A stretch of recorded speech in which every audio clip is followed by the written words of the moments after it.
ബിസ്മില്ലാഹിർ റഹ്മാനിർ റഹീം. ഓരോ റൂട്ടിലൂടെയും ഈ ആയത്ത് വിശകലനം ചെയ്യേണ്ടതുണ്ട്, പഠിക്കേണ്ടതുണ്ട്.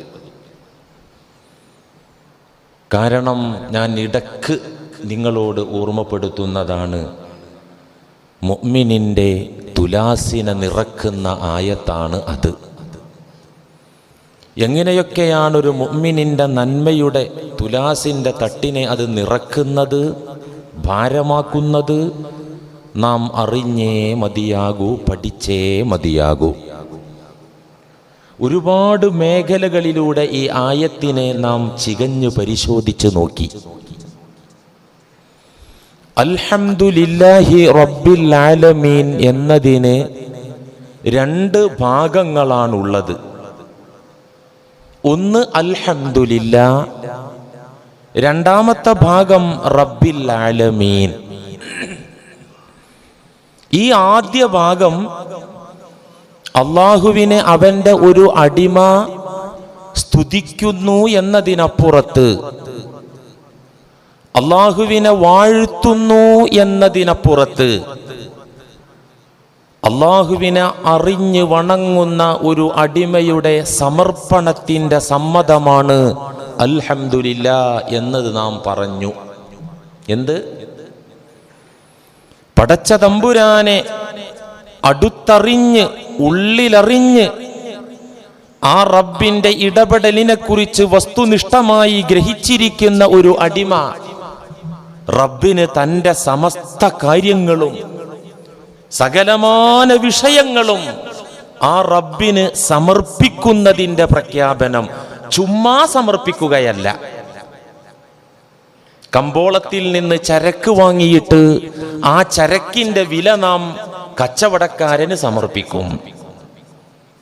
വാഹനം ഓടിച്ചപ്പോൾ സീറ്റ് ബെൽറ്റ് ഇടാത്തതിന്റെ പേരിൽ, ഹെൽമെറ്റ് അണിയാത്തതിന്റെ പേരിൽ പോലീസ് ഉദ്യോഗസ്ഥന്മാർ ഫൈൻ ചുമത്തുമ്പോൾ ആ ഫൈൻ നാം സമർപ്പിക്കും. അവിടെ സമർപ്പണം നടക്കുന്നുണ്ട്. ആ സമർപ്പണമല്ല അൽഹംദുലില്ലാ 100% സംതൃപ്തിയോടെ പൊരുത്തപ്പെട്ടുകൊണ്ടുള്ള അള്ളാഹുവിന്റെ മുന്നിലുള്ള സമർപ്പണമാണ് അൽഹംദുലില്ലാ.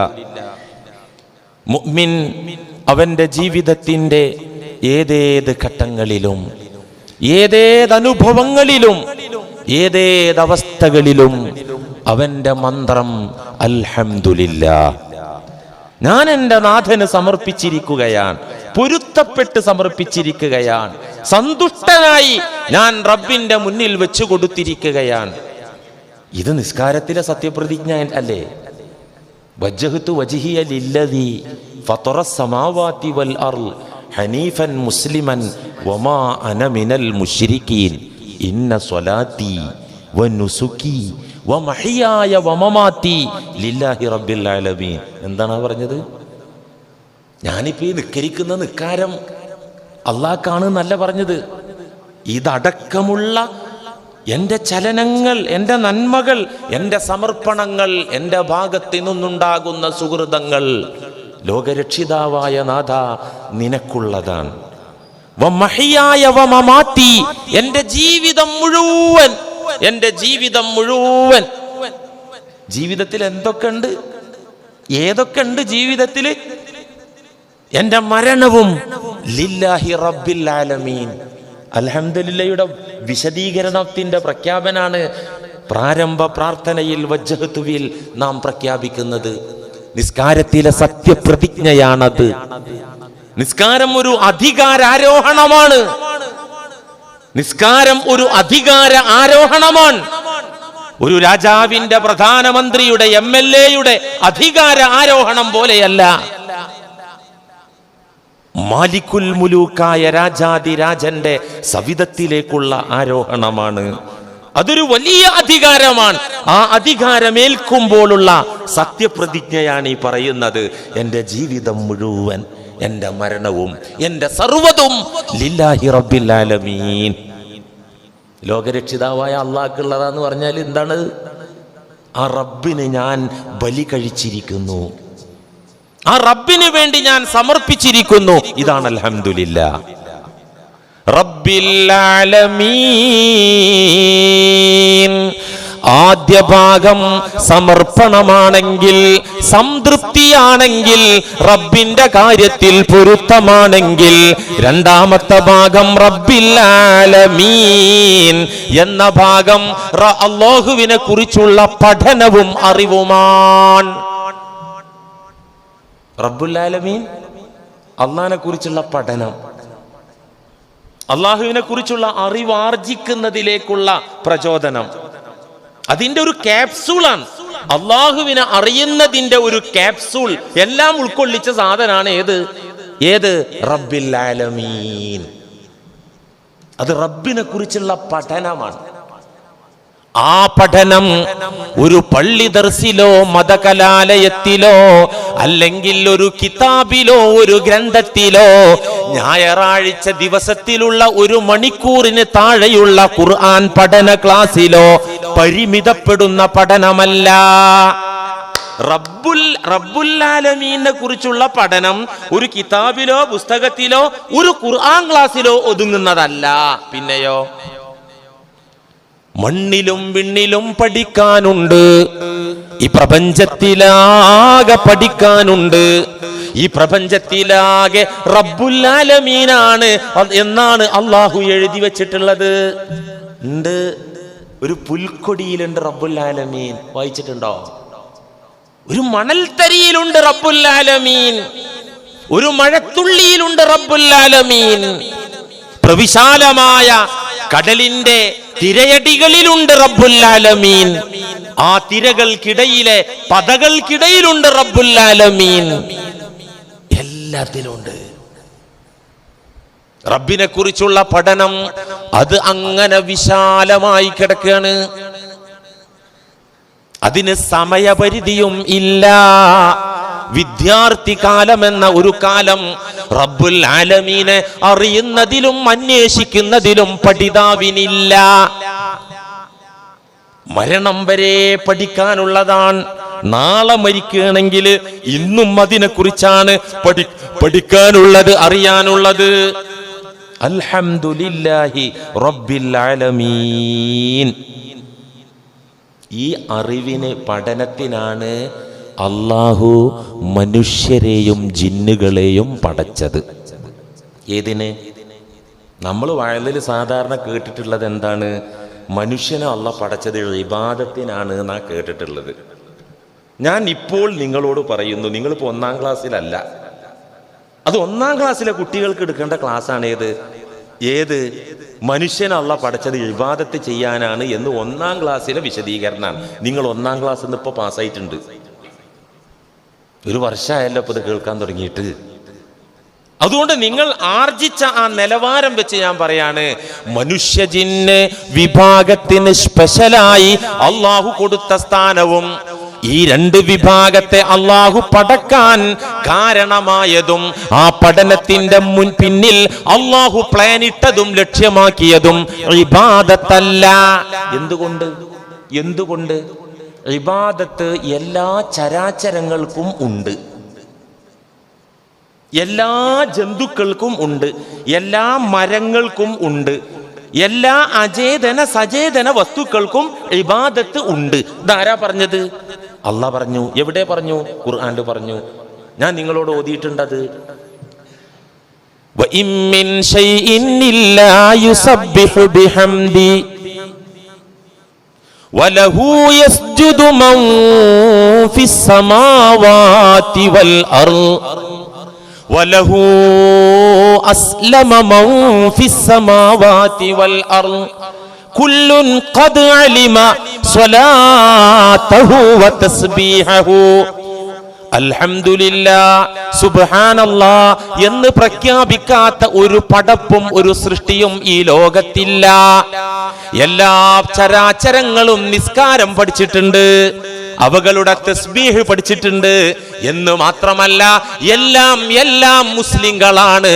ഇവിടത്തെ കല്ലും മണ്ണും മരങ്ങളും അരുവികളും പറവകളും ജന്തുക്കളല്ലാത്തതും എല്ലാം മുസ്ലിങ്ങളാണ്. പൗരത്വത്തിൽ നിന്ന് നമ്മളല്ലേ പുറത്താക്കാൻ പറ്റുള്ളൂ? ഈ പ്രപഞ്ചത്തിലെ സകല ചരാചരങ്ങളും മുസ്ലിങ്ങളാണ്. ഞാൻ പറഞ്ഞതിനനുസരിച്ചേ നീങ്ങുള്ളൂ, എനിക്കനുസരിച്ചേ നീങ്ങുള്ളൂ എന്ന് ഉടമസ്ഥനായ തമ്പുരാൻ. ഇതൊരു ചെറിയ സംഭവമല്ല ഇസ്ലാം. അതുകൊണ്ട് ഇസ്ലാമും തസ്ബീഹും അൽഹംദുലില്ലയും നിസ്കാരവും ഒന്നും മനുഷ്യനും ജിന്നിനും മാത്രം സ്പെഷ്യലായിട്ടുള്ളതല്ല എന്നാര് പറഞ്ഞു? അള്ളാഹ് ഖുർആനിൽ പറഞ്ഞു. പിന്നെ എന്താ ഈ മനുഷ്യന്റെയും ജിന്നിന്റെയും പ്രത്യേകത? ഇബാദത്ത്. ഉസ്താദേ, വഅദിൽ കേട്ടിട്ടുണ്ടല്ലോ, വമാ ഖലഖതുൽ ജിന്ന വൽ ഇൻസ ഇല്ലാ ലിയഅ്ബുദൂൻ. മനുഷ്യരെയും ജിന്നുകളെയും ഞാൻ പടച്ചത് ഇല്ലാ ലിയഅ്ബുദൂനി. അവിടെ ഇബാദത്തല്ലേ പറഞ്ഞത്? പിന്നെ മൊയ്ലേരല്ല എന്ന് പറഞ്ഞാൽ ശരിയാകുമോ? ഈ ഇബാദത്ത് ഏത് ഇബാദത്താണ്? അറിഞ്ഞു വണങ്ങാൻ വേണ്ടി. എങ്ങനെ? ഇല്ലാലി അഅ്ബുദൂനി എന്ന് പറഞ്ഞാൽ ഇല്ലാലി അഅ്രിഫൂനി എന്നാണ് മഹാനായ ഇമാം റാസി തന്റെ തഫ്സീറിൽ ഒരു അഭിപ്രായമായി അർത്ഥമായി രേഖപ്പെടുത്തിയത്. ഇമാം ഖുർത്തുബി അടക്കമുള്ള മുഫസ്സിറുകളൊക്കെയും മഹാനായ താബിഈങ്ങളിൽപ്പെട്ട പ്രസിദ്ധനായ മുജാഹിദ് റഹിമഹുല്ലാ പറഞ്ഞ അർത്ഥം ഇല്ലാലി അഅ്ബുദൂൻ, എനിക്കാരാധിക്കാൻ വേണ്ടി പഠിച്ചു എന്നല്ല. കാരണം പലതും ആരാധിക്കുന്നുണ്ട്. ഇല്ലാലി അഅ്രിഫൂനി, എന്നെ അറിഞ്ഞു വണങ്ങാൻ. ഇല്ലാലി അഅ്രിഫൂനി, എന്നെ അറിഞ്ഞ്, എന്നെ പഠിച്ച്, എന്നെ അടുത്തറിഞ്ഞ് എനിക്ക് വഴിപ്പെടാൻ വേണ്ടി മാത്രമാണ് മനുഷ്യരെയും ജിന്നിനെയും പഠിച്ചത്. അപ്പൊ അറിയുക എന്ന ക്വാളിറ്റി, അറിയുക, അള്ളാഹുവിനെ റബ്ബിനെ അറിയുക എന്ന പ്രത്യേകത അതാർക്കേ ഉള്ളൂ? മനുഷ്യർക്കും ജിന്നുകൾക്കും മാത്രമേ ഉള്ളൂ. അത് ഖുദ്സി ഹദീസിൽ കാണാം അള്ളാഹ് പറഞ്ഞത്, കുൻതു കൻസൻ മഖ്ഫിയ, ഞാൻ മറഞ്ഞു കിടക്കുന്ന ഒരു നിധിയായിരുന്നു. അള്ളാഹു പറയാൻ, ആർക്കും അറിയാത്ത, ആർക്കും വ്യക്തമാകാത്ത, ആർക്കും ഒട്ടും പരിചയമില്ലാത്ത മറഞ്ഞു കിടക്കുന്ന നിധിയായിരുന്നു ഞാൻ. ഫഅറദ്തു അൻ ഉഅറഫ, ഞാനൊന്ന് ഫേമസ് ആകാൻ തീരുമാനിച്ചു, ഞാനൊന്ന് അറിയപ്പെടാൻ തീരുമാനിച്ചു, ഞാനൊന്ന് പ്രസിദ്ധനാകാൻ തീരുമാനിച്ചപ്പോ ഞാൻ എന്താ ചെയ്തത്? ഫഖലഖതുൽ ഖലായിഖ്, അപ്പോഴാണ് ഞാൻ സൃഷ്ടിപ്പ് തുടങ്ങിയത്. ആ സൃഷ്ടിപ്പിൽ എല്ലാവർക്കും എന്നെ താങ്ങാനാവൂല, മലക്കാകൂല, പർവ്വതങ്ങൾക്കാവൂല എന്നൊക്കെ അള്ളാഹ് പറഞ്ഞു. എന്റെ അമാനത്ത് വഹിക്കാൻ പോലും പറ്റൂല എന്ന് പറഞ്ഞിട്ടില്ലേ? എന്നെ കുറിച്ചുള്ള അറിവും വിശ്വാസവും അമാനത്തായി വഹിക്കാൻ പര്യാപ്തനായവൻ അൽ ഇൻസാൻ, മനുഷ്യനാണ് അതിന് പ്രാപ്തനായ ആള്. ഫാത്തിഹയിൽ അതാ വിഷയം തന്നെ അതാണ്. അല്ലാ എന്ന പ്രയോഗം ബിസ്മി കഴിഞ്ഞാൽ ഫാത്തിഹയിൽ എത്ര വട്ടം പ്രയോഗിച്ചിട്ടുണ്ട്? അല്ലാഹു എന്ന പേര് സൂറത്തുൽ ഫാത്തിഹയില് ബിസ്മി ആണ് കഴിഞ്ഞാൽ എത്ര വട്ടം പറഞ്ഞിട്ടുണ്ട്? കണക്കൂട്ടി വെക്കേണ്ടി വരും അല്ലേ? ഒരു തവണ, ഒറ്റ തവണ സ്റ്റാർട്ടിങ്ങിൽ അൽഹംദുലില്ലാഹി റബ്ബിൽ ആലമീൻ കഴിഞ്ഞു. പിന്നെ അള്ളാനെ പറയൂല.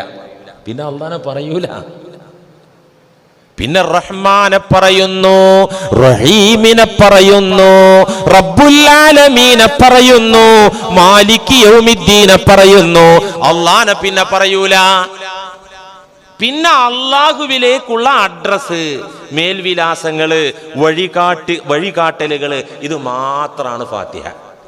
അവസാനത്തെ രണ്ട് ദീർഘമായ ആയത്തില്ലേ, അത് അള്ളാഹുവിലേക്കുള്ള വഴിയാണ്. അള്ളാഹുവിലേക്കുള്ള എന്താണ് വഴി? സിറാത്തും മുസ്തഖീം, നേരായ പിഴക്കാത്ത കുണ്ടും കുഴിയൊന്നും ഇല്ലാത്ത, നമ്മളെ സുധാകരന്റെ റോഡൊന്നും അല്ല, കോടതി ചീത്തറിഞ്ഞ സുധാകരൻ ഉണ്ടല്ലോ, അതൊന്നും അല്ല, നേരെ നാഷണൽ ഹൈവേ, സിറാത്തും മുസ്തഖീം, ചൊവ്വായ പാത. ആ പാതയെ കുറിച്ച് അതും അള്ളാഹുവിലേക്ക് വഴി കാട്ടുകയാണ്.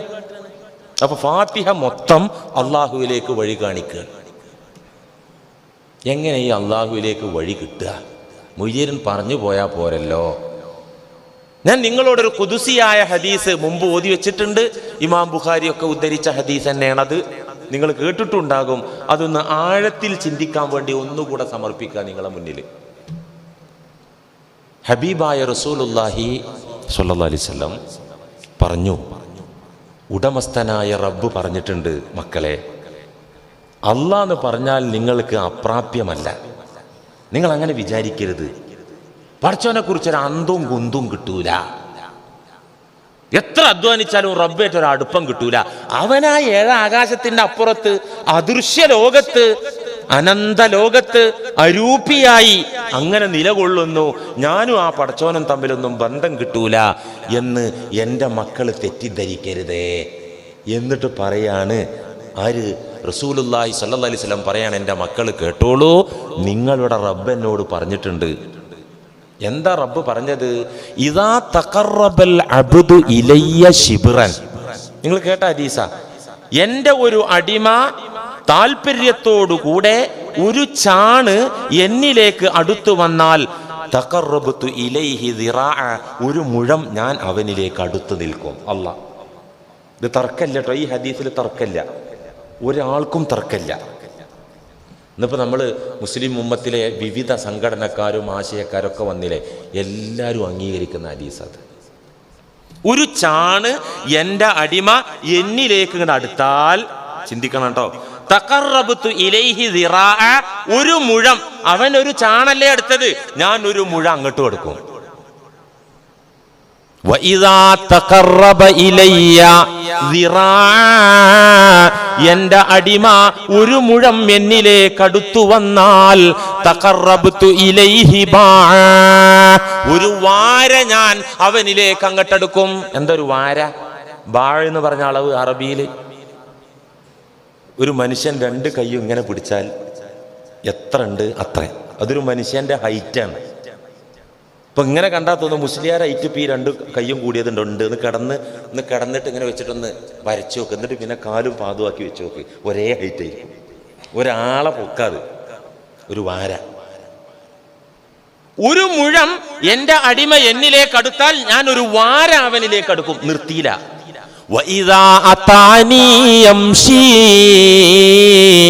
എന്റെ അടിമ എന്നിലേക്ക് നടന്നു വന്നാൽ ഞാൻ അവനിലേക്ക് ഓടിയടുക്കും. എങ്ങനെയാണ് ഈ അടുക്കല്? എങ്ങനെയാണ് ഈ അടുക്കല്? ഇപ്പൊ ഈ മിമ്പറിലേക്ക് അടുക്കുക എന്ന് പറഞ്ഞാൽ നമുക്ക് മനസ്സിലാവുന്നുണ്ട്. എൻ്റെ വീട്ടിലേക്ക് ഞാൻ അടുത്തു എന്ന് പറഞ്ഞാൽ മനസ്സിലാവുന്നുണ്ട്. എൻ്റെ കടയിലോട്ട് ഞാൻ അടുത്തു, എൻ്റെ ഭാര്യയിലേക്ക് മക്കളിലേക്ക് അടുത്തു എന്ന് പറഞ്ഞാൽ, കാരണം അതൊക്കെ ഒരു സ്ഥലത്താണ്, സ്ഥലം നിർണയിക്കപ്പെട്ടതിലേക്ക് അടുക്കാൻ പറ്റുള്ളൂ. അല്ലാതെ എങ്ങനെ അടുക്കുക? എവിടെയെങ്കിലും ഒരു സ്ഥലത്താണെങ്കിലല്ലേ അടുക്കാൻ പറ്റുള്ളൂ, അകലാൻ പറ്റുള്ളൂ. അല്ലാഹു മുനസ്സഹുൻ അനിൽ ജിഹാത്തി വൽ മകാൻ. അല്ലാഹു സ്ഥലകാലങ്ങളിൽ അതീതനാണ്, ദിശകൾക്ക് അതീതനാണ്. ഇന്ന ദിശയിൽ, ഇന്ന ഭാഗത്ത്, ഇന്ന സ്ഥലത്ത് എന്ന് റബ്ബിനെ കുറിച്ച് പറയാൻ പാടില്ല, പറയാൻ സാധിക്കുകയുമില്ല. അത്തരം പ്രയോഗങ്ങളിൽ നിന്നൊക്കെ അല്ലാഹു മുനസ്സഹാണ്, പരിശുദ്ധനാണ്. എന്താണ് ഈ അടുക്കൽ? പിന്നെ അത് നമ്മൾ പഠിക്കണ്ടേ? എന്നാലല്ലേ അടുക്കാൻ പറ്റുള്ളൂ. എങ്ങനെ അടുക്കല്? അടിമയുടെ ആഗ്രഹവും പരിശ്രമവുമാണ് അടുക്കൽ. അതന്നെ അടിമയുടെ ആഗ്രഹം. എൻ്റെ അല്ലാഹ്, എൻ്റെ അല്ലാഹ്, എൻ്റെ അല്ലാഹ്, നിന്നെ എനിക്ക് മനസ്സിൽ എപ്പോഴും വേണം അല്ലാഹ്. മനസ്സിൽ നിന്നെ കുറിച്ചുള്ള ഉറപ്പ് വേണം അല്ലാഹ്. ആഗ്രഹം, ആഗ്രഹം മാത്രം പോരാ. അടുക്കൽ എന്നുള്ള പണിയപ്പോ ഞാൻ പറഞ്ഞു തരുന്നത്. ഒന്ന് ആഗ്രഹം, രണ്ട് പരിശ്രമം. ആഗ്രഹമുണ്ട് എന്ന് പറഞ്ഞാൽ നടക്കുവോ? ഹജ്ജിന് പോകാൻ ആഗ്രഹിച്ചിട്ട് കുറെ കാലമായി, നടന്നിട്ടില്ല, പരിശ്രമിച്ചിട്ടില്ല. ആഗ്രഹം പരിശ്രമമായി വരണം. റബ്ബിനെ ആഗ്രഹിക്കുക, ആ ആഗ്രഹത്തിനനുസരിച്ചുള്ള പരിശ്രമം, ആ പരിശ്രമത്തിന്റെ ഭാഗമാണ് നല്ല നല്ല പുസ്തകങ്ങൾ വായിക്കുക, ഖുർആൻ വ്യാഖ്യാനം വായിക്കുക, ഖുർആൻ ക്ലാസ്സിൽ വരിക, മഹാന്മാരായ പണ്ഡിതന്മാരുമായി സഹവസിക്കുക. ഇതൊക്കെ റബ്ബിനെ അറിയുന്നതിലേക്കുള്ള പരിശ്രമ മാർഗങ്ങളാണ്. ആഗ്രഹവും പരിശ്രമവും അതൊരു ചാണളവില് ആഗ്രഹവും പരിശ്രമവും ഉണ്ടോ? ഒരു മുഴം അള്ളാഹു ഇങ്ങോട്ട് വന്ന് നിന്ന് തരും. ഒരു മുഴം പരിശ്രമം ഉണ്ടോ? മുസ്ലിയാരെ, ഞങ്ങളിപ്പോ ഒരു മുഴൊന്നും അല്ലല്ലോ, ഞങ്ങളെല്ലാ ഞായറാഴ്ചയും വരുന്ന ടീമല്ലേ, എന്നിട്ട് എന്താ തിരിയാത്തത്? തിരിയും കൂട്ടരെ, ഇക്കമാരെ തിരിയും. ഈ പറഞ്ഞയിടത്തേക്ക് നിങ്ങൾ എത്തി, ഇതൊന്ന് ഉൾക്കൊണ്ടെന്ന് ജീവിക്കാൻ ശ്രമിച്ചോളൂ, തിരിയും. അള്ളാഹു തൗഫീഖ് ചെയ്യട്ടെ. അള്ളാഹുവിലേക്കുള്ള അടുപ്പത്തിന്റെ രൂപമാണ് നമ്മൾ ഇവിടെ പറഞ്ഞത്. അപ്പോ അള്ളാഹുവിലേക്ക് ഒരു ചാണെടുക്കലും മുഴെടുക്കലും ഒക്കെ എങ്ങനെ, അള്ളാഹുവിലേക്ക് നടന്നു പോകലെങ്ങനെ? നമ്മുടെ ആഗ്രഹം, നമ്മുടെ പരിശ്രമത്തിലൂടെ. റബ്ബ് ഇങ്ങോട്ടെടുക്കും പറഞ്ഞാൽ എങ്ങനെ? നമ്മൾ അള്ളാഹുവിലേക്ക് അടുക്കാനുള്ള മാർഗ പറഞ്ഞത്, അതിനുള്ള കൊതിയും പരിശ്രമവും അധ്വാനവും. അത് വിവിധ അളവിലുള്ള ഇതിനൊരു ആലങ്കാരിക പ്രയോഗമായിട്ടാണ് ചാണ് മുഴം വാരാന്നൊക്കെ പറഞ്ഞത്. നല്ല പരിശ്രമമാണെങ്കിൽ അള്ളാഹുവിലേക്ക് നടക്കുകയെന്ന് വെക്കാം. അപ്പൊ അള്ളാഹ് ഇങ്ങോട്ട് ഓടി വരുന്നു. റബ്ബ് ഇങ്ങോട്ടെടുക്കും എന്ന് പറഞ്ഞാൽ എന്താ? അടിമ റബ്ബിലേക്ക് അടുക്കൽ എങ്ങനെയെന്ന് മനസ്സിലായില്ലേ? റബ്ബിന്റെ കാര്യത്തിലുള്ള താല്പര്യവും ആ താല്പര്യത്തിൽ അധിഷ്ഠിതമായ പരിശ്രമവും. ഇതാണ് അള്ളാഹു ഇങ്ങോട്ടെടുത്ത് തരുന്നുണ്ടല്ലോ. എങ്ങനെയാ അടുക്കുന്നത്? ഒരു ചാണ അങ്ങോട്ടെടുക്കുമ്പോൾ മുഴ അങ്ങോട്ടും, മുഴ അങ്ങോട്ടെടുക്കുമ്പോൾ വാരങ്ങോട്ടും, നടന്നു ചെല്ലുമ്പോൾ ഓടിയിട്ട് ഇങ്ങോട്ട് വരവുണ്ടല്ലോ. ഈ റബ്ബ് ഇങ്ങോട്ടെടുക്കുന്നത് എങ്ങനെ? ഇതൊക്കെ ഇങ്ങനെ അന്തം പൂട്ട് ബഴല് കേട്ടിട്ട് പകുതി ഉറങ്ങി തൂങ്ങി, പകുതി അവിടെ മാന്തി ഇവിടെ മാന്തി ഒന്ന് തുപ്പാൻ പോയി കേട്ടാലും ഇത് തിരിയൂല. ഓ, അള്ളാന്റെ അടുത്തൊക്കെ നമ്മൾ നടന്നു പോയാൽ അള്ളാഹ് അങ്ങോട്ട് ഓടി വരുമല്ലേ, ഭയങ്കര സംഭവം തന്നെ. എങ്ങനെയാണ് ഈ അള്ളാന്റെ ഓടി വരവ്? എങ്ങനെയാണ് ഒരു മുഴ റബ്ബ് ഇങ്ങോട്ട് എടുക്കുന്നത്? എങ്ങനെയാണ് ഒരു വാര അള്ളാഹു നമ്മിലേക്ക് എടുക്കുന്നത്? നമ്മൾ അങ്ങോട്ടെടുക്കുന്നത് പറഞ്ഞു, റബ്ബ് ഇങ്ങോട്ടെടുക്കുന്നത് എങ്ങനെ?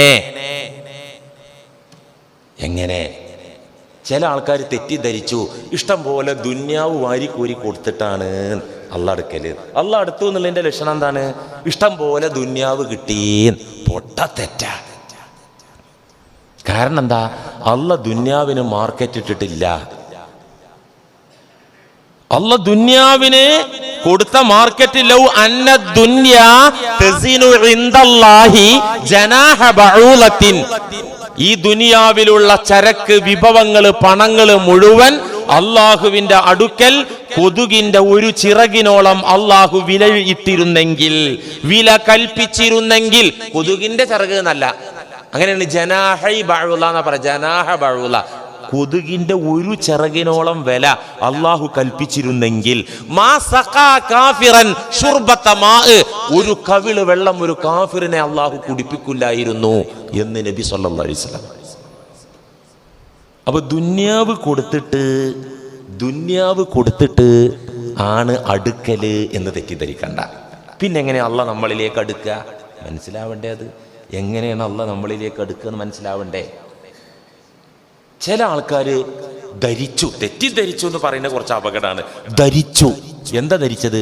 ദുആക്ക് ഉത്തരം കിട്ടും അള്ളാഹുവിലേക്ക് അടുത്താല്. അള്ളാഹുവിലേക്ക് അടുക്കല് എന്ന് പറഞ്ഞാൽ എന്താണ്? ദുആ ചെയ്താൽ അള്ളാഹു ഇജാബത്ത് തരും, ഉത്തരം തരും എന്ന് ചിലർ ധരിച്ചു. അതും ശരിയല്ല. കുറ്റമറ്റ ദുആ ആണെങ്കിൽ, നിബന്ധനയത്ത പ്രാർത്ഥനയാണെങ്കിൽ, നിഷ്കളങ്കമായ ദുആ ആണെങ്കിലും അള്ളാഹു അതിന് ഉത്തരം തരണമെന്നില്ല. ഉത്തരം തരണമെന്നില്ല എന്ന് മാത്രല്ല, ഉത്തരം തരാതിരിക്കലായിരിക്കും പലപ്പോഴും അത്യുത്തമം. പോയിന്റ് നമ്പർ 1, ദുആക്ക് ഉത്തരം കിട്ടാതിരിക്കാം. പലപ്പോഴും ദുആഇന് ഉത്തരം കിട്ടാതിരിക്കലായിരിക്കും അത്യുത്തമം. അങ്ങനെ ഉണ്ടോ? അങ്ങനെ തന്നെയാ ശരി. എന്തുകൊണ്ട്? നബി സല്ലല്ലാഹു അലൈഹി വസല്ലമ പറഞ്ഞു, അന്ത്യനാളായി കഴിഞ്ഞാൽ അല്ലാഹു വിളിച്ചു പറയും, ആത്മാർത്ഥമായി എന്നോട് ചോദിച്ചിട്ട് ഉത്തരം കിട്ടാത്തവരെവിടെ? പാതിരാത്രിയുടെ കൂരിരുട്ടിൽ ആരാരും കാണാതെ തേങ്ങിക്കരഞ്ഞ് കണ്ണീരൊഴുക്കി എന്നോട് ചോദിച്ചിട്ടും ഉത്തരം കിട്ടാത്ത എന്റെ അടിമകൾ എവിടെ? അടിമകൾ ഹാജരാക്കപ്പെടും. ഏതടിമകൾ? റബ്ബിനോട് മനമുരുകി പ്രാർത്ഥിച്ച അടിമകൾ റബ്ബിന്റെ മുമ്പാകെ ഹാജരാക്കപ്പെടുമ്പോൾ ഉടമസ്ഥനായ റബ്ബിന്റെ ജഡ്ജ്മെന്റ് വരും. ഇവർക്ക് ആ പ്രാർത്ഥനകളുടെ അളവിൽ, ഇജാബത്തില്ലാത്ത ഉത്തരം കിട്ടാത്ത ദുആഇന്റെ അളവിൽ സ്വർഗീയ പദവികൾ ഏറ്റി ഏറ്റി വർദ്ധിപ്പിച്ചു കൊടുക്കുക മലക്കുകളെ. എന്ത് ദുന്യാവിൽ ഷർത്തൊത്ത ദുആ നടത്തിയിട്ട് ഉത്തരം കിട്ടാത്ത ആ ദുആഇന്റെ പാർട്ടിക്കാരില്ലേ, അവരിങ്ങോട്ട് വരട്ടെ. ആ ദുആഇന്റെ കണക്കനുസരിച്ച് സ്വർഗീയ പദവി അവർക്ക് ഏറ്റി ഉയർത്തി ഉയർത്തി കൊടുക്കുവീൻ എന്ന് റബ്ബിന്റെ പ്രഖ്യാപനം വരുമ്പോ ഈ അടിമ വെച്ച് അവിടെ കൊതിക്കും, അവിടെ നിന്ന് കൊതിക്കുമെന്ന് മുഹമ്മദ് നബി സ്വല്ലല്ലാഹു അലൈഹി വസല്ലം. എന്താ കൊതിക്കുക?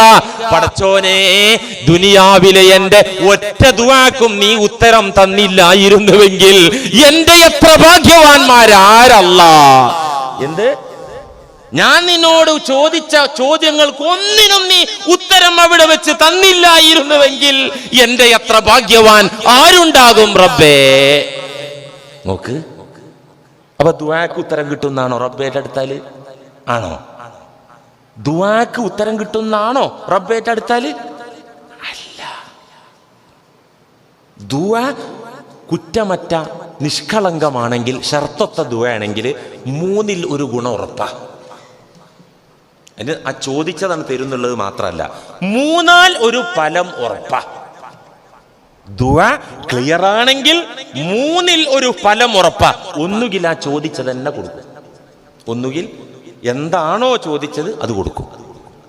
അത് കൊടുക്കാൻ പറ്റാത്ത കാര്യമാണെങ്കിൽ അതിന് തത്തുല്യമായത് കൊടുക്കും. ഇപ്പൊ ഡെങ്കിപ്പനി ഈ ഭാഗത്ത്, കാവുങ്കര ഭാഗത്തൊക്കെ പരക്കുന്ന പത്രത്തിലൊക്കെ ഉണ്ട്. ഇത് കേട്ടിട്ട് ഡെങ്കിപ്പനിയിൽ നിന്നും എന്നെയും കുടുംബത്തിനെയും കാത്തിരക്ഷിക്കണമേ അല്ലാ. പള്ളിക്കൊരു 101 രൂപ വെള്ളിയാഴ്ച കൊടുത്തു. ഓഫീസിൽ ഉസ്താദിനെ കൊണ്ട് ദുആ ചെയ്യിപ്പിച്ചു. അന്ന് വൈകുന്നേരം തുടങ്ങി വീട്ടുനാഥന് ഡെങ്കിപ്പനി, പിറ്റേന്ന് കുടുംബത്തിനും തുടങ്ങി. അപ്പൊ ബേജാറാകണ്ട. ഈ പറഞ്ഞു അല്ലാ, ഇതെന്താ അത് റോങ് ആണല്ലോ അല്ല കാണിക്കണത്.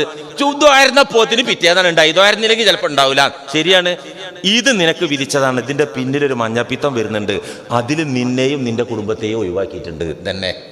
അതിന് തത്തുല്യമായത് കൊടുക്കും എന്ന് പറഞ്ഞാൽ അതാണ്. ഇത് രണ്ടുമില്ല, ചോദിച്ചതും കൊടുക്കൂല, തത്തുല്യമായതും കൊടുക്കൂല എങ്കിൽ ആഖിറത്തിൽ സ്വർഗീയ പദവി, അതാണ് ഈ പറഞ്ഞത്, ആഖിറത്തിൽ സ്വർഗീയ പദവി അള്ളാഹു ഏറ്റി ഏറ്റി കൊടുക്കും എന്നാണ് നബി സല്ലല്ലാഹു അലൈഹി വസല്ലമ തങ്ങൾ പറഞ്ഞത്. അതുകൊണ്ട് അള്ളാഹുവിലേക്ക് ഒരു അടിമ അടുക്കുക എന്ന് പറഞ്ഞാല് ഒരിക്കലും ദുആക്ക് ഉത്തരം കിട്ടുക എന്നല്ല, ഉത്തരം കിട്ടാതിരിക്കലാണ് പലപ്പോഴും നല്ലത്. ഇനി ഒരു പോയിന്റ് കൂടി പറഞ്ഞുതരാം. അള്ളാഹു ഇഷ്ടപ്പെട്ട ആൾക്കാരാണെങ്കിൽ, എങ്ങനത്തെ ഇഷ്ടം? ഒരു 1.5 ഇഷ്ടം. അള്ളാഹ്ക്ക് ഒരു അടിമയോടൊരു 1.5 ഇഷ്ടം ആണെങ്കിൽ അള്ളാഹ്ക്ക് ഉത്തരം നൽകാതിരിക്കാനാണ് ഇഷ്ടം. അള്ളാഹ്ക്ക് ഒരാളോട് വെറുപ്പാണെങ്കിൽ പെട്ടെന്ന് ഉത്തരം കൊടുക്കാനുമാണ് ഇഷ്ടം. അങ്ങനെയുണ്ട് ഉസ്താദെ, അങ്ങനെയുണ്ട്. നമ്മളിപ്പോൾ ഈ മോഡിക്കെതിരെയും അമിത് ഷാക്കെതിരെയൊക്കെ ഇങ്ങനെ ദുആ ചെയ്തിട്ടൊന്നും അള്ളാഹ് കേൾക്കണില്ലല്ലോ. അത് ഇഷ്ടം കൊണ്ടും കേൾക്കാതിരിക്കും. റസൂലുള്ളാഹി സ്വല്ലല്ലാഹു അലൈഹി വസല്ലം പഠിപ്പിച്ചിട്ടുണ്ട്. ഇദാ അഹബ്ബല്ലാഹു അബ്ദൻ ഇബ്തലാഹു, ഒരു അടിമയെ, ഒരു സംഘത്തെ അല്ലാഹു ഇഷ്ടപ്പെട്ടാൽ ഇബ്തലാഹും, അല്ലാഹു അവരെ പരീക്ഷിക്കും. അള്ളാഹ്ക്ക് ഇന്ത്യൻ മുസ്ലിമീങ്ങളോട് ഇഷ്ടമുണ്ടായിട്ടാണ് ഇപ്പൊ ഈ ഹലാക്കൊക്കെ വന്നത് എന്ന് ഖുർആനികമായി തെളിയിക്കാൻ പറ്റും. നിങ്ങൾക്ക് ആർക്കെങ്കിലും തർക്കമുണ്ടോ? ആർക്കെങ്കിലും തർക്കമുണ്ടോ? നമ്മൾ ആ ഉറക്കൊക്കെ പോയില്ലേ? ഇപ്പോൾ ആ ഉറങ്ങലുണ്ടായിരുന്നില്ല, ആ ഫുഡ് അടിച്ചിട്ടുള്ള മയക്കം അത് പോയില്ലേ? പോയില്ലേ? ദുആക്കൊക്കെ ആമീൻ പറയുമ്പോൾ ഒരു ആവേശം കൂടിയില്ലേ? അപ്പുറത്തുള്ളത് എ ഗ്രൂപ്പുകാരനാണ്, ഇപ്പുറത്തുള്ളത് സി ഗ്രൂപ്പുകാരനാണ്, ഫ്രണ്ടിലുള്ളത് ഒ ഗ്രൂപ്പുകാരനാണ്, ബാക്കിലുള്ളത് കെ ഗ്രൂപ്പുകാരനാണ് എന്ന വിധത്തിലുള്ള കാണല് കണ്ണുന്നാണ്ട് പോയില്ലേ? പോയില്ലേ? എൻ്റെ സഹോദരനാണെന്നുള്ള ലൈനിൽ എത്തിയില്ലേ? ഈ കണക്കിൽ ഇത് വല്ലാത്തൊരു നിയമത്തല്ല കൂട്ടരെ. ഇത് പെട്ടെന്നൊന്നും ഉത്തരം കിട്ടണ്ട, കുറച്ചൊന്ന് പോയിക്കോട്ടെ. നമ്മളെ ശത്രുക്കൾ കുറച്ച് പഠിച്ചോട്ടെ, നമ്മൾ നന്നായിട്ടും പഠിക്കട്ടെ. അള്ളാഹു തൗഫീഖ് ചെയ്യട്ടെ. അപ്പം നമ്മളിത് ദുആ ചെയ്തിട്ട് ഇപ്പോൾ ഫലസ്തീനു വേണ്ടി ദുആ, ലോക രാജ്യങ്ങളിൽ ദുആ, 2 ഹറമിൽ റമദാനിലെ ഹറമിലെ ഇമാമ് പൊട്ടി ഫലസ്തീൻ മക്കൾക്ക് ദുആ. ഒരനക്കും അവിടെ പറ്റിയിട്ടുണ്ടോ? എന്നാൽ ഫലസ്തീൻ മക്കൾ ഈ പീഡനമൊക്കെ അനുഭവിച്ചിട്ട് വല്ല വിഷയവും, നമ്മളെ കുട്ടികൾ ഈ ടോയ്സും കൊണ്ട് കളിക്കണ മാതിരിയാണ് ബോംബിൻ്റെ പാർട്സും കൊണ്ട് ഫലസ്തീനിലെ മക്കൾ കളിക്കണത്. അതിന് തള്ളമാരെ ഇറക്കി വിടുന്നില്ലേ? അവർക്കറിയാം ജീവിതം ഇവിടെ അല്ല, ഇവിടെ എന്തെങ്കിലും ആയിക്കോട്ടെ. നമ്മളെ ജീവിതത്തിനേക്കാൾ അന്തസ്സിൽ അവര് ഒരു പരിധി വരെ ആളുകൾ ജീവിക്കുന്നുണ്ട്. പീഡനം നമുക്ക് സഹിക്കാൻ വയ്യ, കാണാൻ വയ്യ, വേറെ വസ്തുത. അല്ലാഹു ഒരു അടിമയെ അല്ലെങ്കിൽ ഒരു സംഘത്തെ, ഒരു വിഭാഗത്തെ ഇഷ്ടപ്പെട്ടാൽ ഇബ്തലാഹും, പരീക്ഷണം അവരിലേക്ക് ഇറക്കും. അതെന്തിനാ? ഉണരാൻ. അതെന്തിനാ? റബ്ബിലേക്ക് ഇങ്ങനെ എത്തി നോക്കാൻ. ഞാനൊരു അതീവ രഹസ്യമായ ഒരു ഹദീസ് പറയട്ടെ. അത് പറയാൻ എനിക്ക് പേടിയുണ്ട് നിങ്ങളോട്. ഞാൻ വായിച്ചതാണ് മഹാന്മാരെ കിതാബില്. അഹ്ലുൽ ജന്നത്തി, അല്ലൊരു സ്ഥലത്ത് പറയാണ്, അത് പറഞ്ഞ പ്രശ്നമാണോ? അഹ്ലുൽ ജന്നത്തി മശ്ഗൂലൂന ബിൻ നിഅമത്തി, സ്വർഗക്കാരൊക്കെ സ്വർഗത്തിലുള്ള അനുഗ്രഹങ്ങളിൽ എൻഗേജ്ഡ് ആണ്. അവിടുത്തെ ഹൂറിമാര് കള്ളിൻ്റെ ആറ്, പാലിൻ്റെ ആറ്, തേനിൻ്റെ പുഴ, സ്വർണത്തിൻ്റെ കട്ടില്, ഇതിലൊക്കെ എൻഗേജ്ഡ് ആണ്. ആര്? സ്വർഗക്കാര്. നരകവാസികളായ ആളുകൾ മശ്ഗൂലൂന ബി, എന്നിലേക്ക് എൻഗേജ്ഡ് ആണ്. അല്ലാഹു പറയാൻ, പഠിച്ചോനേ എൻ്റെ അല്ലോ നാശമേ. എന്നിട്ട് അല്ലാഹു പറയാണ്, സ്വർഗക്കാർ അവിടെ എൻഗേജ്ഡ് ആയപ്പോൾ ഈ സാധുക്കൾ എന്നിലേക്ക് എൻഗേജ്ഡ് ആയതിൽ എനിക്കൊരു തൃപ്തിയൊക്കെ ഉണ്ട്. ആ തൃപ്തിപ്പെട്ടവരെ പിന്നെ അവിടുന്ന് കയറ്റിക്കൊണ്ടിരുന്നത്. സത്യല്ലേ? ഇത് പരമസത്യല്ലേ? ഇത് ഈ പറഞ്ഞത് കളവാ? നരകത്തിൽ വീണ മുഅ്മിനീങ്ങള്, പാകപ്പിഴവുകളുള്ള പാപികളായ സാധുക്കളായ മുസ്ലിമീങ്ങള്, അവർ റബ്ബിലേക്ക് ഇങ്ങനെ കൈ ഉയർത്തിയിട്ട് വിളിക്കുമ്പോൾ മറ്റേ പഹയന്മാരൊക്കെ അവിടെ സുഖത്തിലാ, കൂറിമാരൊപ്പം കടന്നുറങ്ങുക. എന്നാൽ ഇവലോ എന്നെ വിളിക്കുകയാണ്, എനിക്കത് ഇഷ്ടപ്പെടുകയാണ്. അല്ലാഹു ഇത് കേട്ടിട്ട് നരകത്തേക്ക് പോകാനുള്ള പണിയൊന്നും എടുക്കണ്ട. അതുകൊണ്ടാണ് എനിക്കിത് പറയാൻ പേടി എന്ന് പറഞ്ഞത്. അള്ളാഹ്ക്ക് നരകത്ത് പോകണ ഇഷ്ടം, അതല്ലേ ഈ പറഞ്ഞതിന് അർത്ഥം കേട്ടോ. ഒരു വശം, നമ്മൾ ആ വശം മാത്രം ശരിക്കും മനസ്സിലാക്കുക. അള്ളാഹു ഒരു വിഭാഗത്തെ ഇഷ്ടപ്പെട്ടാൽ ഇബ്തലാഹും, പരീക്ഷിക്കുമെന്ന് മാത്രല്ല, ഹത്താ യസ്മഅ സൗതഹു, അവരുടെ ശബ്ദം അള്ളാഹു കേട്ടാസ്വദിക്കും. നമ്മളൊക്കെ ഇപ്പൊ പറയണില്ല അള്ളാഹിനോട്, അല്ലാ ഞങ്ങളെ സഹോദരന്മാർ, ആസാമിലുള്ള സഹോദരന്മാർ, ബംഗാളിലുള്ള സഹോദരന്മാർ, സഹോദരിമാർ, പിഞ്ചുമക്കള്, എത്രത്തോളം എന്ന് വെച്ചാൽ മാതാപിതാക്കൾക്ക് പൗരത്വമുണ്ട്, എട്ടും പൊട്ടും തിരിയാത്ത കൊച്ചുകുട്ടികൾക്ക് പൗരത്വമില്ല. ഇതൊക്കെ ഒന്ന് നടപ്പിലാക്കാൻ തിരിഞ്ഞാൽ, ഇസ്രായേൽ പട്ടാളം ഇതിന് സമാനമായതൊക്കെ നടപ്പിലാക്കിയത് നമ്മൾ ചരിത്രത്തിലും വാർത്തയിലും കണ്ടതാണ്. നമ്മൾ അള്ളാഹിനോട് പറയാണ്, അവര് പറയാണ് അള്ളാഹിനോട്. എന്നിട്ട് അള്ളാഹ് യസ്മഉ സൗതഹു, ആ പറച്ചിൽ കേൾക്കാൻ നല്ല രസമുണ്ട്, സംഗീതാത്മകമാണ്. ഇത് പറയുമ്പോൾ യുക്തിവാദി പറയും, ഇങ്ങനത്തെ ഒരു ക്രൂരനായ അള്ളാഹ് എവിടെയുള്ളത്? എടോ, യുക്തിവാദി ചിന്തിക്കുന്നിടത്തേക്കല്ല നമ്മൾ ചിന്തിക്കണത്. ഇവനെ പൊന്ന് കാച്ചിയെടുക്കണമായിരിക്കട്ട്, കാച്ചിട്ട് കടഞ്ഞെടുക്കുക അല്ലേ? ആ കടച്ചിൽ നമുക്ക് കുറച്ചിപ്പോൾ മനസ്സിലാകണില്ലേ? ആ കറയും ചെളിയൊക്കെ പോണില്ലേ? ഇതിപ്പോൾ ചെറിയൊരു ഭീഷണിയുടെ ഒരു പുക വന്നിട്ടുള്ളൂ. ഭീഷണി വന്നിട്ടില്ല ഉണ്ടോ? കേരളക്കാർക്ക് അതും വന്നിട്ടില്ല, പുകയും വന്നിട്ടില്ല. പുക അവിടെ പൊങ്ങിയിട്ടുണ്ട് എന്നുള്ള വാർത്ത TV കൂടിയാണ് കണ്ടു, പത്രത്തിൽ കൂടിയാണ് വായിച്ചത്. ഇത്രയല്ലേ നമുക്ക് പറ്റിയിട്ടുള്ളൂ. അപ്പോഴേക്ക് നമ്മിലെ കറ പോണ പോക്ക് നിങ്ങൾ കണ്ടില്ലേ?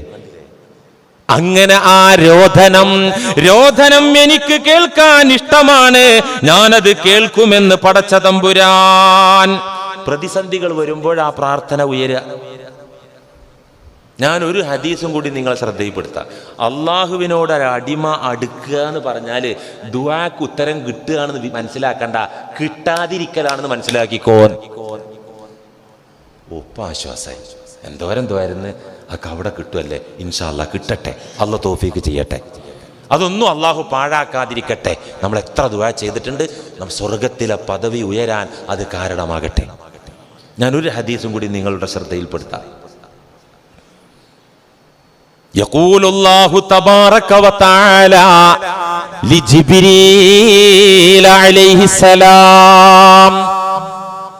പടച്ച തമ്പുരാൻ മുഖറബുൽ അംലാക്കായ ജിബ്രീൽ അലൈഹിസ്സലാമിനെ വിളിച്ചിട്ട് പറയുന്നുണ്ട്. എന്താ പറയുന്നത്? ഒരു അടിമ അള്ളാഹുവിനോട് ദുആ ചെയ്യുമ്പോൾ, ഒരു അടിമ അള്ളാഹുവിനോട് ദുആ ചെയ്യുന്ന നേരത്ത് അള്ളാഹു മുഖറബുൽ അംലാക്കായ ജിബ്രീൽ അലൈഹിസ്സലാമിനെ വിളിച്ചിട്ട് പറയുന്നു, അത്സ്മഉ ദുആഅഹു. ജിബ്രീലേ, എന്റെ അടിമയുടെ അപേക്ഷ നിങ്ങൾ കേട്ടില്ലേ, നീ കേട്ടില്ലേ? അപ്പോ ജിബ്രീൽ അലൈഹിസ്സലാം കേട്ടു റബ്ബേ. എന്നാൽ ഇഖ്ലി ഹാജതഹു, ആ അടിമയുടെ ആവശ്യം നിറവേറ്റി കൊടുത്തോളൂ, ചോദിച്ച കാര്യം അങ്ങ് കൊടുത്തോളൂ. പക്ഷേ വലാകിൻ ലാ തസ്തഅജിൽ, പെട്ടെന്ന് കൊടുക്കരുതേ, പെട്ടെന്ന് കൊടുക്കരുത് ജിബ്രീലേ, അതെന്റെ ഇഷ്ടപ്പെട്ട അടിമയാണ്, അതുകൊണ്ട് പെട്ടെന്ന് കൊടുക്കരുതേ, കൊടുക്കണം. ഇഖ്ലി ഹാജതഹു, അദ്ദേഹത്തിന്റെ ആവശ്യം നിറവേറ്റി കൊടുക്കണം. വലാകിൻ ലാ തസ്തഅജിൽ, ഉടനെ ഉത്തരം കൊടുക്കരുത് ജിബ്രീലേ. എന്തുകൊണ്ടെന്നാൽ ഇന്നി ഉഹിബ്ബു അൻ അസ്മഅ സൗതഹു ബിദുആഇഹി, ദുആ കൊണ്ടുള്ള ആ അടിമയുടെ അപേക്ഷയുടെ ശബ്ദം, സ്വരം, അത് കേൾക്കുന്നത് എനിക്ക് വല്ലാത്ത ഇഷ്ടാണ്. കൊച്ചുകുട്ടി സംസാരിച്ച് തുടങ്ങുന്ന സമയം, പിച്ച വെച്ച് നടങ്ങുന്ന സമയം, വാപ്പച്ചിന്റെ മുന്നിൽ നിന്ന് എന്തെങ്കിലും ആവശ്യങ്ങൾ ഉന്നയിക്കുമ്പോൾ ഒന്നുകൂടെ പറയിപ്പിക്കും, അത് കേൾക്കാനുള്ള ഇഷ്ടം കൊണ്ടില്ലേ. എന്തെന്നാ വേണ്ടത് പിള്ളേ, എന്താ വേണ്ടത്, വാപ്പച്ചിന്റെ പിള്ളേർക്ക് എന്താ വേണ്ടത്, അപ്പൊ ഒന്നുകൂടി അവൻ പറഞ്ഞു നോക്കും, അപ്പൊ ഒന്നുകൂടി കേൾക്കാൻ കൊതി അല്ലേ, ഇഷ്ടം കൊണ്ടാണത്. നേരെ കുറച്ച് അയലോക്കത്തുണ്ട് ഒരു പണ്ടാറടങ്ങിയ കോന്തൻ, അവൻ വന്നിട്ടൊരു 50 രൂപ കടം ചോദിച്ചു. രണ്ടാമത് ചോദിപ്പിക്കാൻ നിൽക്കൂല, അപ്പടുത്ത് കൊടുക്കും. കടേൻ്റെ ഒച്ച കേൾക്കാനാവില്ല, മോന്ത കാണാനാവില്ല എഴുതിയിട്ട് ഇല്ലേ ഇല്ലേ. ഇതൊക്കെ നമ്മുടെ ജീവിതത്തിലുള്ള സംഭവമല്ലേ. ജിബ്രീലേ, ആ ഇഷ്ടദാസന്റെ വിളിക്കുത്തരം നൽകണം, ചോദിച്ചത് കൊടുക്കണം. വലാകിൻ ലാ തസ്തഅജിൽ, ധൃതി വേണ്ട, പെട്ടെന്ന് കൊടുക്കരുതേ, താമസിപ്പിച്ചു കൊടുത്താൽ മതി. എന്തുകൊണ്ടെന്നാൽ എന്നോടുള്ള തേട്ടം, എന്നോടുള്ള അപേക്ഷ, ആ അപേക്ഷയുടെ സ്വരം കേൾക്കുന്നത് എനിക്കൊരു ത്രില്ലാണ് ജിബ്രീലേ. ഇപ്പുറത്തൊരു ചങ്ങായി ദുആ ചെയ്യാൻ. അപ്പൊ ജിബ്രീൽ അലൈഹിസ്സലാമിനോട് അല്ലാഹ് ചോദിക്കുകയാണ്, തസ്മഉ ദുആഉ, അച്ചങ്ങായിന്റെ ദുആ കേട്ടോ? കേട്ടു. എന്നാൽ ഇഖ്ലി ഹാജതഹു, ചോദിച്ചതിന് പെട്ടെന്ന് ഉത്തരം നൽകിക്കോളൂ. ഇന്നി അക്റഹു അൻ അസ്മഅ സൗതഹു, ആ പഹയന്റെ ഒച്ചയും അവന്റെ ദുആ എനിക്ക് കേൾക്കണ്ട. കൊടുക്കാതിരുന്നാലല്ലേ പിന്നെയും പറഞ്ഞുകൊണ്ടിരിക്കുള്ളൂ, കേൾക്കണ്ട, അതുകൊണ്ട് വേഗം കൊടുത്തേക്ക്. ഇപ്പൊ അള്ളാഹിനോട് അടുത്തവരെ ദുആക്ക് ഉത്തരം ഉണ്ട് എന്നല്ല. ഇതുകൊണ്ടല്ലേ മക്കയില് മുസ്ലിമീങ്ങൾ പീഡനങ്ങൾ, മർദ്ദനങ്ങൾ നിരന്തരം സഹിച്ചപ്പോ അവര് മുത്ത് റസൂലിന്റെ മുന്നിൽ ചെന്നിട്ട് പറഞ്ഞില്ലേ സ്വഹാബത്ത്, അലാ തദുല്ലാഹ ലനാ, എന്താ നബിയെ ഞങ്ങൾക്ക് വേണ്ടി ദ്വാരക്കാത്തത്? അങ്ങ് ദ്വാരുന്ന നടപടി ആവുമല്ലോ, എന്താ ദ്വാരക്കാത്തത്? എന്താ പറഞ്ഞത്? ദ്വാരക്ക നടപടിയാക്കി തരാന്നാ പറഞ്ഞ്. എന്താ നിങ്ങൾക്ക് ഇത്ര തിരക്ക്, എന്താ നിങ്ങൾക്ക് ഇത്ര തിരക്ക് എന്നാണ് പറഞ്ഞത്. ഇതിൽ ചിന്തിക്കാല്ലേ? അള്ളാന്റെ റസൂലിന്റെ അപ്പൊ ദ്വാരുന്നു ഇവിടെയെന്നോ? ദ്വാരുന്നില്ല, ദുആ ചെയ്തില്ല അള്ളാന്റെ റസൂല്. അപ്പൊ ദുആ ചെയ്യുക, ഉത്തരം കിട്ടുക എന്നതല്ല റബ്ബിലേക്കുള്ള അടുപ്പം. ഒരു അടിമ റബ്ബിലേക്ക് അടുക്കുക എന്നാൽ ദുആക്ക് ഇജാബത്ത് കിട്ടലല്ല.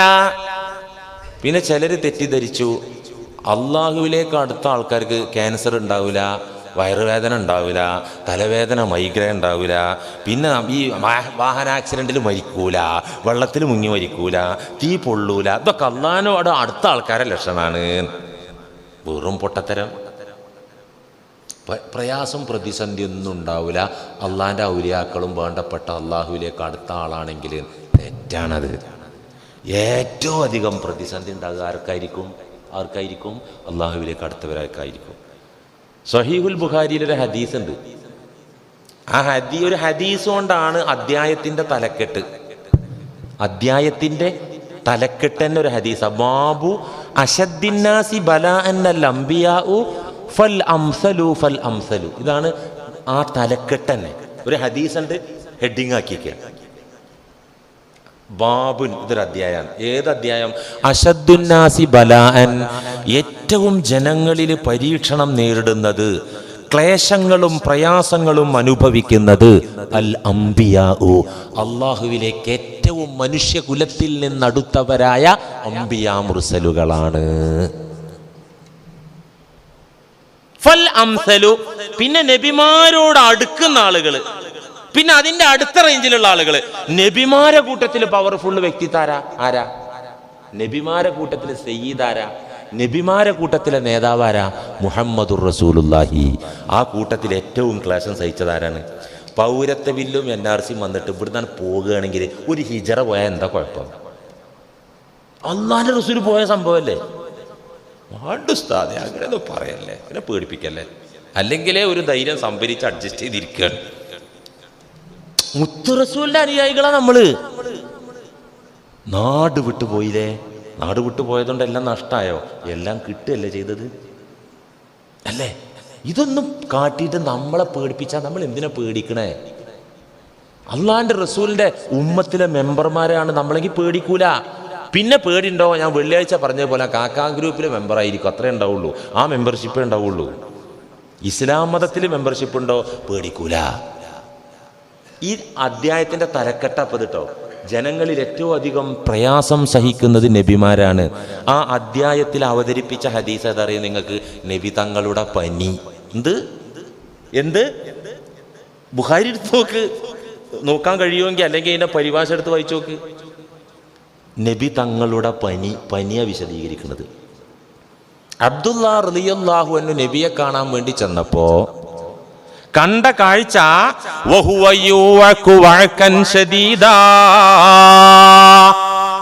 പനിച്ചിങ്ങനെ കിട്ടാ വിറക്കുക. അള്ളാന്റെ റസൂല് ഇങ്ങനെ വിറച്ചുകൊണ്ടിരിക്കുകയാണ്. അറേബ്യയിലെ കൊടും ചൂടിലാണ് വിറപ്പ്, AC-യിലല്ല. പനി പിടിച്ചിട്ട് ഈ കൊടും ചൂടത്ത് തങ്ങൾ ഇങ്ങനെ കിട്ടാ വിറക്കുക. അബ്ദുല്ലാ റളിയല്ലാഹു അൻഹു ചോദിച്ചു, ഇന്നക ലതുഅകു വഅകൻ ശദീദൻ യാ റസൂലല്ലാഹ്. എന്തൊരു പനിയാ നബി ഇത് പുതപ്പിലും കമ്പിളിയിലും ഒന്നും ഒതുങ്ങണ പനിയല്ലല്ലോ. കമ്പിളി കെട്ടിട്ട് പുറത്തേക്ക് വൈബ്രേഷനിൽ പുറത്തേക്ക് വരിക, ആ ജാതി പനി. എന്ത് പനിയും വിറക്കലുമാണ് നബിയെ എന്ന് അബ്ദുല്ലാ റളിയല്ലാഹു അൻഹു ചോദിച്ചപ്പോ ഖാല അജൽ, അതേ അബ്ദുല്ലാ, നല്ല പനിയാണ്. എന്നിട്ട് ആ പനിയുടെ അളവ് തെർമോമീറ്ററിൽ അളന്നിട്ടല്ല പറഞ്ഞത്, അതൊരു ഉപമയിലൂടെ പറഞ്ഞു. ഇന്നി ഉഅകു കമാ യുഅകു റജുലാനി മിൻകും, നിങ്ങളിൽ രണ്ടാൾക്ക് വരുന്ന പനി എനിക്ക് ഒറ്റക്ക് വരും. ഖാല റസൂലുള്ളാഹി, നിങ്ങൾ എൻ്റെ മക്കളല്ലേ, ഉമ്മത്തല്ലേ, നിങ്ങളിൽ രണ്ടാൾക്ക് വരുന്ന പനി എനിക്ക് ഒറ്റക്ക് കിട്ടും. അപ്പൊ സ്വഹാബി ചോദിച്ചത്, അമ്പോ വല്ലാത്ത കടുപ്പായി പോയി എന്നല്ല, അവർ ആത്മീയമായിട്ട് ശിക്ഷണം കിട്ടിയ ടീമാ. ചോദിച്ചു, യാ റസൂലല്ലാ, ഞങ്ങൾക്ക് ഒരാൾക്കൊരു പനി കിട്ടിയാൽ എന്താ കിട്ടുകയെന്ന് തങ്ങൾ പറഞ്ഞു തന്നിട്ടുണ്ട്. ഞങ്ങൾക്ക് പനി വന്നാൽ എന്താണ് അതിലെ ലാഭമെന്ന് തങ്ങൾ പറഞ്ഞു തന്നിട്ടുണ്ട്. ആ ലാഭം തങ്ങൾക്ക് ഇരട്ടി കിട്ടുമോ? അത് കിട്ടും മോനെ, അത് കിട്ടും. പക്ഷെ ഞാൻ അതിനു മാത്രം സഹിക്കണമെന്ന് ഖാല റസൂലുള്ളാഹി. അതുകൊണ്ട് റബ്ബേറ്റ് അടുക്കുക എന്ന് പറഞ്ഞാൽ എന്തല്ല പ്രശ്നങ്ങളിൽ നിന്നും പ്രതിസന്ധികളിൽ നിന്നും ഒഴിവായിട്ട് സൗഖ്യമായിട്ട് ഹാപ്പിയായിട്ട് അടിച്ചുപൊളിച്ച് ജീവിക്കലല്ല. പിന്നെന്താ? അത് മഅരിഫത്തുല്ലാഹ്, അള്ളാഹുവിനെ അറിയലാണ്. റബ്ബ് ഇങ്ങോട്ട് അടുക്കുക എന്ന് പറഞ്ഞാൽ അവന്റെയും അടിമയുടെയും ഇടയിലുള്ള കർട്ടനങ്ങ് നീക്കലാണ്, മറയങ്ങ് പൊട്ടിച്ചു കൊടുക്കലാണ്, മതിലുകൾ തകർത്തെറിയലാണ്. അങ്ങനെ കർട്ടൻ നീങ്ങുമ്പോ നാടകവേദിയിലെ കർട്ടൻ പൊങ്ങുമ്പോ നാടകം കാണും എന്നതുപോലെ അള്ളാനെ കാണൂല, ഖൽബ് കൊണ്ട് കാണുകയാണ്. ആ കാഴ്ച എങ്ങനെയാണ്? റബ്ബിന്റെ സത്ത കാണാനൊക്കൂല, റബ്ബിന്റെ ദാത്ത് കാണാൻ ഈ ലോകത്ത് വെച്ച് മുഅ്മിനീങ്ങൾക്കും ആർക്കും ആവൂല. പിന്നെ എങ്ങനെ കാണല്? റബ്ബിന്റെ സാന്നിധ്യം കാണുന്നു, റബ്ബിന്റെ ഇടപെടൽ അറിയുന്നു. എന്റെ അടക്കത്തിലും അനക്കത്തിലും എന്റെ എല്ലാ അവസ്ഥകളിലും റബ്ബ് എന്റെ കൂടെ പ്രൊട്ടക്ട് ചെയ്യുന്നത് ഞാൻ കാണുന്നു. എങ്ങനെ കാണുന്നു? എങ്ങനെ കാണുന്നു? ഇപ്പൊ ഒരു വിശപ്പ് കാണുന്നുണ്ട് കുറച്ചേരായിട്ട് എന്ന് പറഞ്ഞാൽ കാണുമോ വിശപ്പ്? ഇപ്പൊ കുറച്ചേരൊക്കെ തലവേദന കാണുന്നുണ്ട്, എന്താണാവോ? കാണുമോ തലവേദന? ആ കാഴ്ചല്ലേ ഇത്? റബ്ബ് നിങ്ങളെ നടത്തുമ്പോഴും ഇരുത്തുമ്പോഴും ഭക്ഷിപ്പിക്കുമ്പോഴും രോഗിയാക്കുമ്പോഴും ലാഭം തരുമ്പോഴും മാന്യം തരുമ്പോഴും പ്രതിസന്ധി തരുമ്പോഴും ഉയർത്തുമ്പോഴും താഴ്ത്തി വെക്കുമ്പോഴൊക്കെ റബ്ബിനങ്ങനെ കാണുക. ആ റബ്ബിന്റെ കെയറിങ് റബ്ബുൽ-ആലമീനാണല്ലോ ഇപ്പൊ ഈ പഠിക്കണത്. റബ്ബുൽ-ആലമീനല്ലേ പഠിക്കണത്. ഈ റബ്ബുൽ-ആലമീന്റെ തെർബിയത്ത് കെയറിങ് ഇങ്ങനെ മനസ്സുകൊണ്ട് കാണുക. ഇതാണ് റബ്ബ് ഇങ്ങോട്ട് അടുക്കുക എന്ന് പറഞ്ഞത്. അത് നമുക്കുണ്ടോ? അതുണ്ടോ? ഇരുത്തത്തിലും നടത്തത്തിലും ഉറക്കിലും ഊണിലൊക്കെ അല്ലാ, ഈ ഭക്ഷണം തന്ന അല്ലാ, ഇത് ഭക്ഷിപ്പിച്ച അല്ലാ, അകത്ത് ചെന്ന് വൈറ്റമിനുകളും വേസ്റ്റുകളും വേർതിരിക്കാൻ യന്ത്രങ്ങൾ തന്ന അല്ലാ, ആ യന്ത്രങ്ങൾ പ്രവർത്തനക്ഷമമാക്കിയ അല്ലാ ഓർമ്മ വരുന്നുണ്ടോ? ഉണ്ടെങ്കിൽ റബ്ബ് അടുത്തിട്ടുണ്ട്, ഒരു ചാണെങ്കിലും ഒരു മുഴമെങ്കിലും. സദാ ഈ ബോധത്തിൽ ജീവിക്കാൻ പറ്റുന്നുണ്ടോ? റബ്ബ് നിങ്ങളിലേക്ക് ഓടി വരുന്നുണ്ട്. ഷഫീഉനാ മുഹമ്മദുർ റസൂലുള്ളാഹി. അതുകൊണ്ട് റബ്ബുൽ-ആലമീന്റെ തർബിയത്ത് അറിയാൻ അതിന് ആഗ്രഹവും പ്രതീക്ഷയുമാണ് പരിശ്രമവുമാണ് നമ്മിൽ നിന്നുണ്ടാകേണ്ടത്. അല്ലാഹു സുബ്ഹാനഹു വ തആല തൗഫീഖ് ചെയ്യുമാറാകട്ടെ. വ ആഖിറു ദഅവാനാ അനിൽ ഹംദുലില്ലാഹി റബ്ബിൽ ആലമീൻ. അസ്സലാമു അലൈക്കും.